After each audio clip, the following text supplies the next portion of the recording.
Irmãos, tudo bem? Hoje, quarta-feira, dia 30 de abril de 2025, é meu dia de trazer um pequeno devocional do livro de Salmos aqui no grupo com os irmãos. E hoje a gente vai dar continuidade fazendo uma pequena exposição do Salmo 74. A autoria desse salmo é de Asaf e o contexto é de destruição. O subtítulo eu coloquei como O Silêncio de Deus. O contexto desse salmo é extremamente difícil, por conta da infidelidade do povo de Israel a Deus. Em 586 a.C., os caldeus tomaram e destruíram Jerusalém e o templo. Por tudo isso, muitos têm então esse salmo como um salmo de lamento.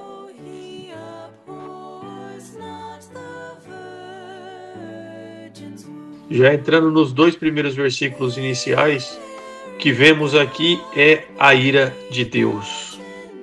Irmãos, depois da destruição tanto de Jerusalém como do templo pelos caldeus, o autor desse salmo reconhece que tudo isso era o juízo de Deus sobre o seu povo, pois eles haviam pecado e abandonado ao seu Deus.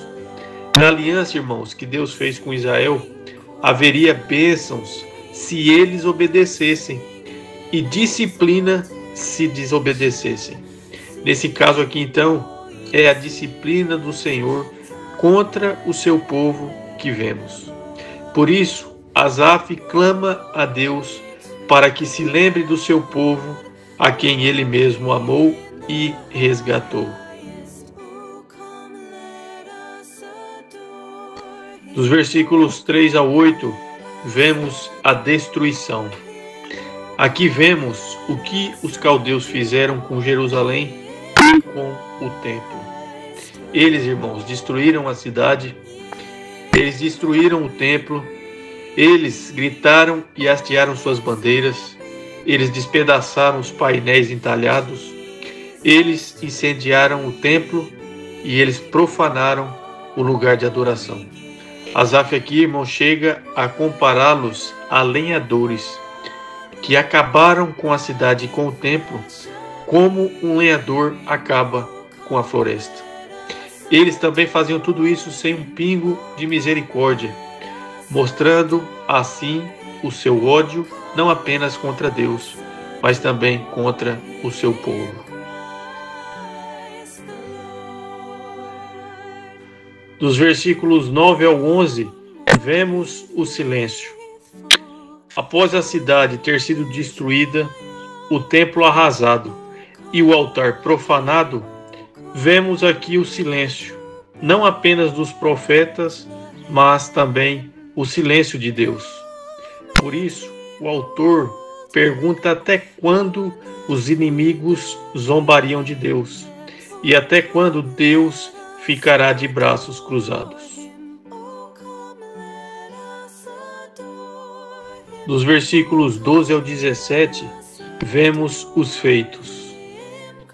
Irmãos, Asaf e Israel estão em uma situação extremamente difícil, mas que apesar disso, ele ainda se lembra dos feitos que Deus realizou no passado, não só para com a sua vida, mas também para com Israel. Asaf cita aqui 5 grandes feitos. O primeiro, a abertura do Mar Vermelho.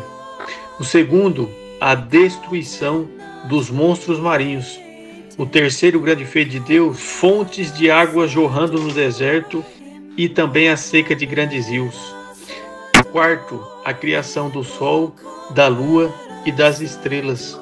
E o quinto, a criação do dia e da noite, do verão e do inverno. Tudo isso aqui, irmãos, nos mostra a grandeza de Deus e do seu grande poder.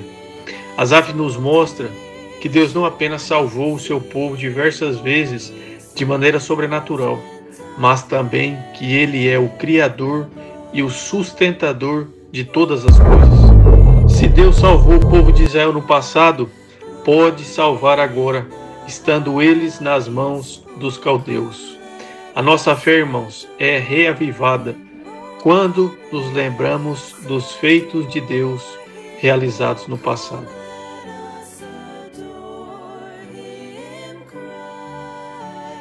E dos versículos finais, do 18 ao 23, vemos os pedidos. Asaf aqui, irmãos, faz alguns pedidos. Primeiro, para que Deus se lembre da zombaria dos seus inimigos. Segundo, para que Deus não esqueça do seu povo para sempre. E terceiro, para que Deus defenda a tua causa. Aqui vemos de maneira clara o zelo não somente pelo povo de Deus, mas pelo nome do Senhor. Os caldeus não somente destruíram Jerusalém e o templo, mas também queriam extirpar Deus, seu povo e a sua palavra. Não foi a primeira vez, irmãos, que isso aconteceu ao longo da história humana. Diversas vezes, homens cruéis perseguiram o povo de Deus, perseguiram sua palavra e perseguiram o próprio Deus. O primeiro exemplo que nós vemos disso foi com o próprio Jesus e com os seus discípulos. O segundo exemplo foi com o imperador Diocleciano em 303 d.C., onde ordenou a queima não somente da Bíblia, mas de quem fosse encontrado com ela. E o último exemplo que eu dou, irmãos, foi de um homem inglês chamado William Tyndale, que traduziu a Bíblia do latim para o inglês com o objetivo de colocar a palavra de Deus à disposição do seu povo. No entanto, esse seu ato bom o levou à perseguição e à morte na fogueira. O ódio contra esse homem era tão grande, irmãos, que depois de 40 anos da sua morte, o Papa ordena a exumação e a queima dos seus ossos, jogando-os no rio, para evitar assim a lembrança de tudo que ele fez.